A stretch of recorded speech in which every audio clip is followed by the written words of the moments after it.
been in support of the elections? Decided to single-handedly imperil the 2019 elections by choosing to regress on the progress so far made in Nigeria's democratic journey since 1999.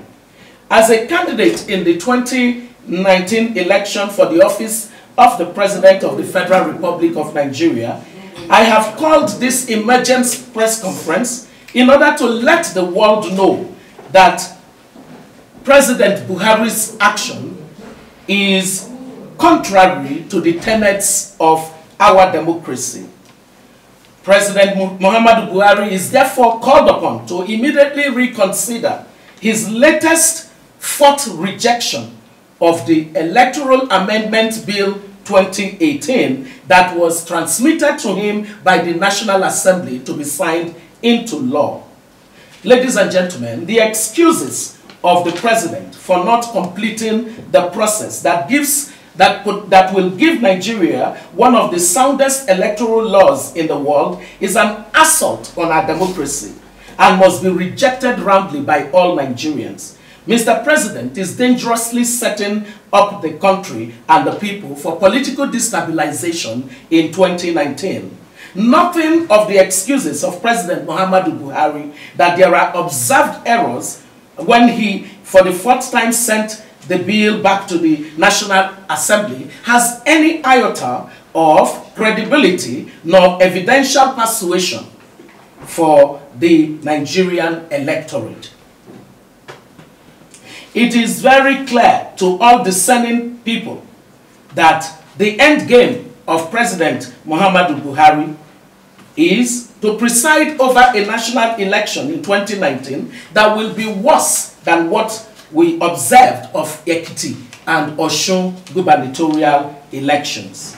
The President Muhammadu Buhari administration is clearly showing to Nigerians and the world that the odious complicity that the administration had with security establishments to commit what was akin to a civilian coup against our democracy in those two state elections were mere dress rehearsals for the massive rigging planned for the 2019 elections.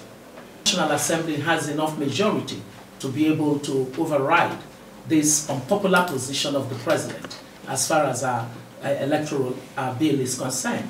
He must be made to act consistent with the overriding will of the Nigerian people. If the president follows the court of public opinion, he should by now know that majority Nigerians want the Electoral Amendment Bill 2018 signed into law immediately.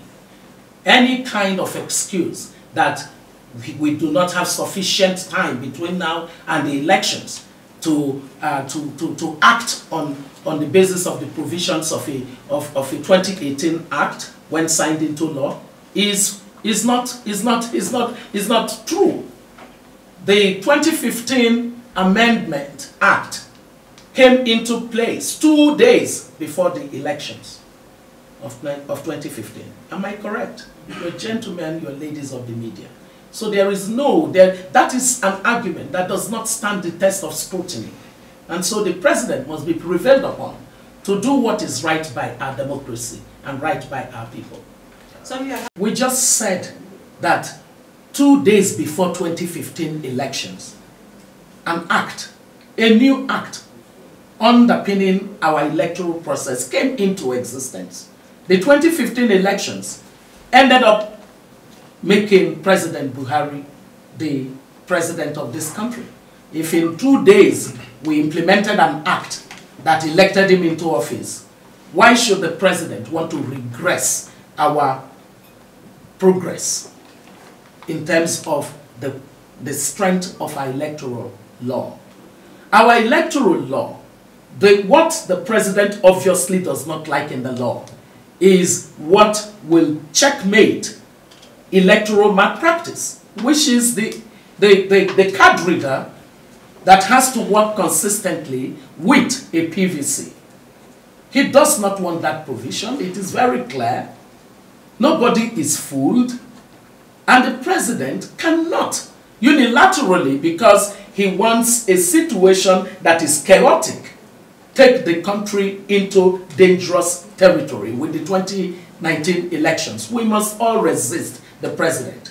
What we are doing and what we will continue to do is to use everything that is within our powers. The president should go into this this competition in 2019 being seen to be a person of honor who is acting not for his own personal interest, but for the overriding interest of the country.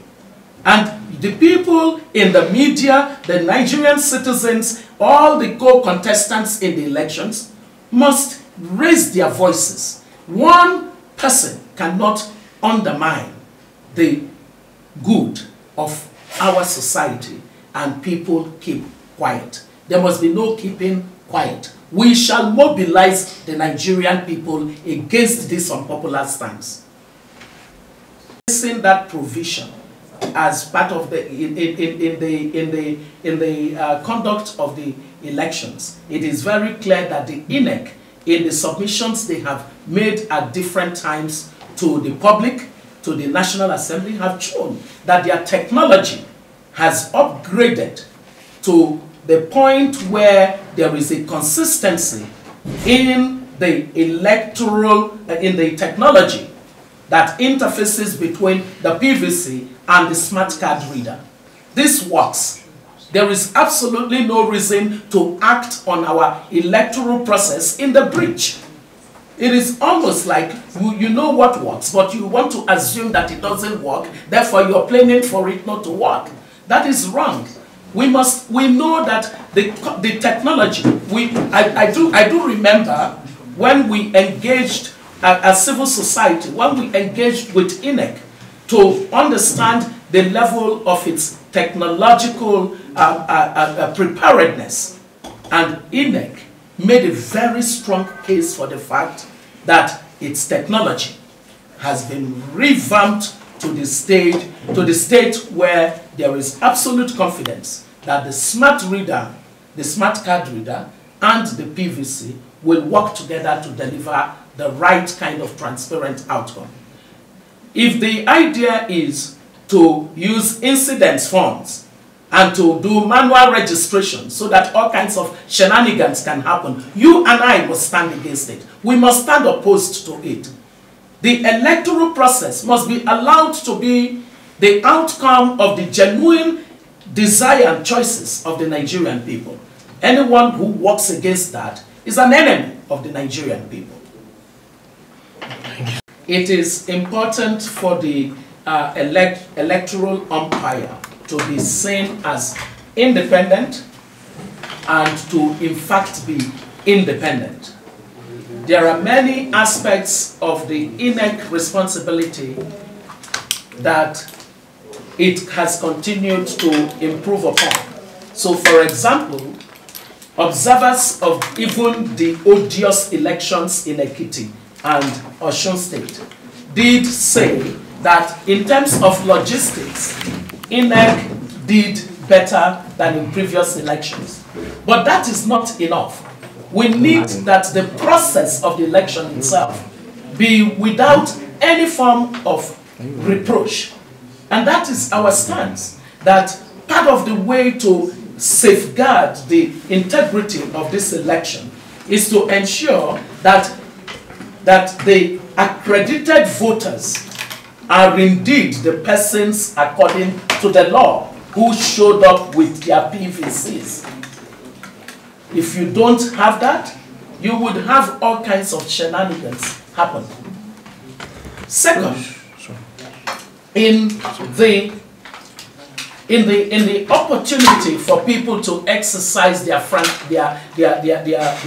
right to vote, we did see that some people were turned away from the polling units in the 2 state elections. It was as if they were made, their right to vote was taken. They were disenfranchised during those state elections. Such disenfranchisement, when INEC says that that falls within the realm of the security establishments, we are saying that President Muhammadu Buhari must be held responsible for that. The security establishments have no role in our democratic process to determine who votes and who does not vote. So to the extent that that is allowed to happen, we must all condemn it. And we as citizens must not be complicit in allowing a beneficiary of our democracy to imperil our democracy. It's a dangerous trend. And that is why we are having this conversation as an emergency call on the president to rethink his approach on this. If President Buhari has nothing to fear, he should simply sign that bill into an act. He fears that he has already lost the election, and he wishes to have an uneven playing field where they can determine all kinds of things about 2019 election. He will be resisted by the Nigerian people. Thank you.